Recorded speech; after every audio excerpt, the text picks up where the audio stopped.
Welcome everybody, thank you for tuning in for the next review from our 2023 eMTB Roundup presented by Fox Racing and Schwalbe Tires.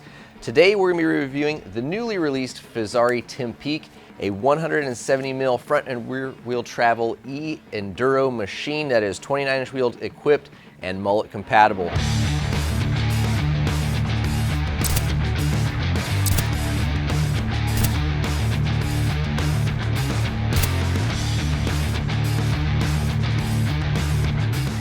So Fezzari just released the Timp Peak a little while back. You might have seen our dissected episode on it. Since then, we have got to spend quite a bit of time on it leading up to the shootout, passed it around to a few different riders, and have really enjoyed the bike.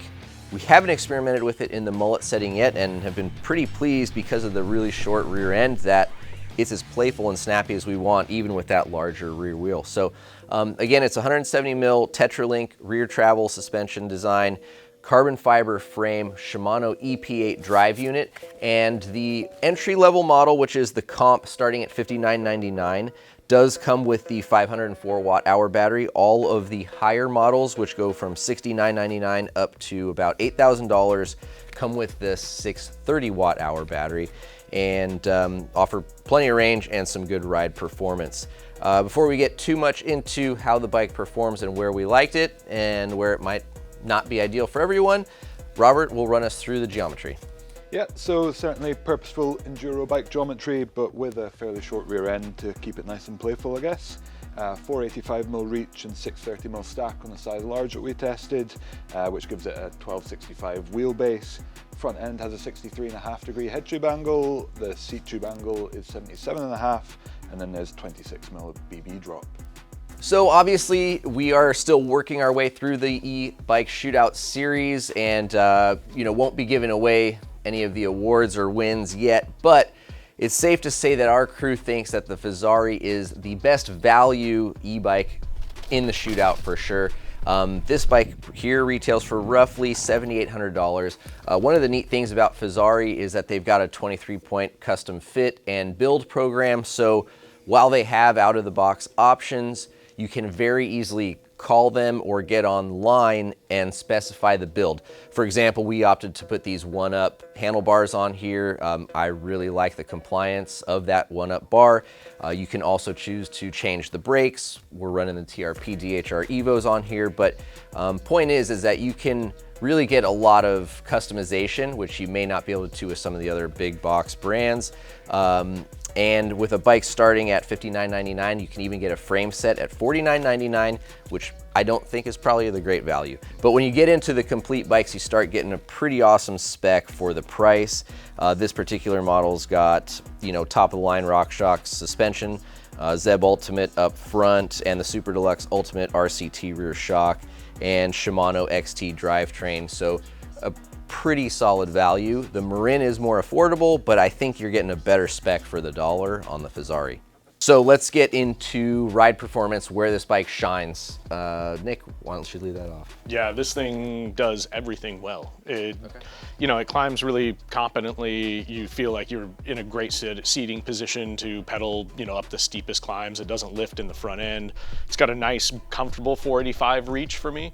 I felt like the front end wandered a little bit with 63.5 degree head tube angle on kind of that slower climb, but once we dropped the stack height just a little bit with less spacers, that really helped for me on the climbing.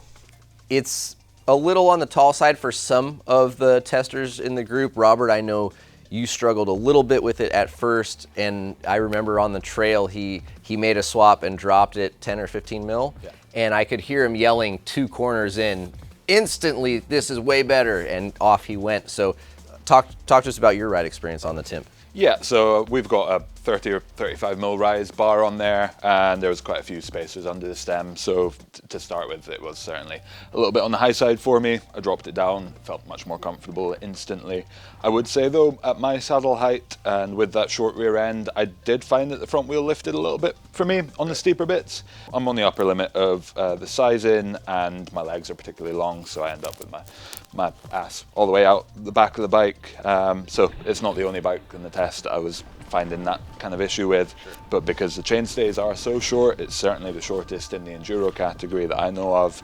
And yeah, just short overall. It does mean that once you get into the steeper stuff, it can begin to get a little bit loopy and light on the front for me. But when you get to the descents, that definitely pays dividends, and you yeah, really begin to have some fun in this thing, I think. Speaking of fun, you have sent the biggest jump of the shootout so far on the Fezzari in less than ideal conditions. So obviously you feel comfortable on this bike. Absolutely. And it allows you to have a lot of fun and do some pretty gnarly stuff. The lead up to that jump, it was steep, loose, like, yeah, just kind of crazy, out of my depth, not necessarily out of my depth, but yeah, uncomfortable, didn't know what was coming up, and this thing handled it all super well. Okay. So definitely a comfortable ride. I think despite a very short rear end, it doesn't feel like this thing gets out of sorts on steep, loose descents, right? No, if anything, I think it almost works in its favor. You're able just to get the back wheel where you want it a little bit easier.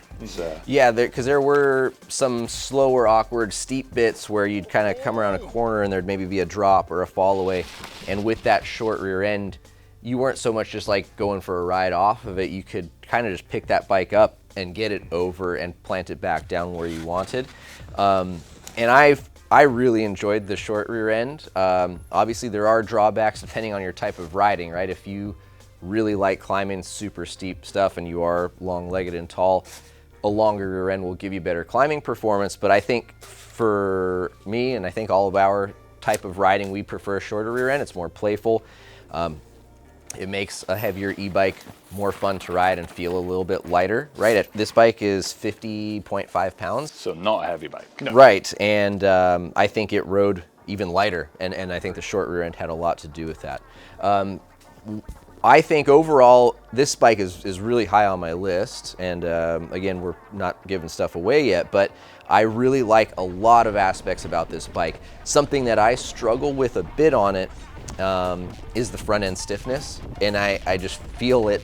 This head tube is DH certified. You can run a dual crown DH fork up front, and that was something Fezzari, was really proud of for guys that want to self shuttle the gnarliest downhill trails possible. Beefy 1.5-inch top and bottom headset. It is just a stiff frame, and that's one of the reasons I opted for that one-up bar.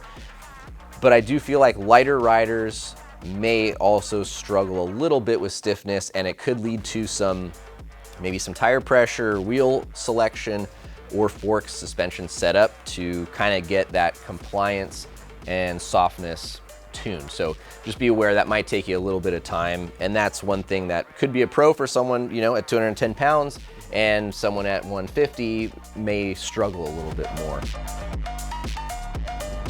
That is the Fezzari Timp Peak. Again, a bike that impressed our crew across the board in many ways.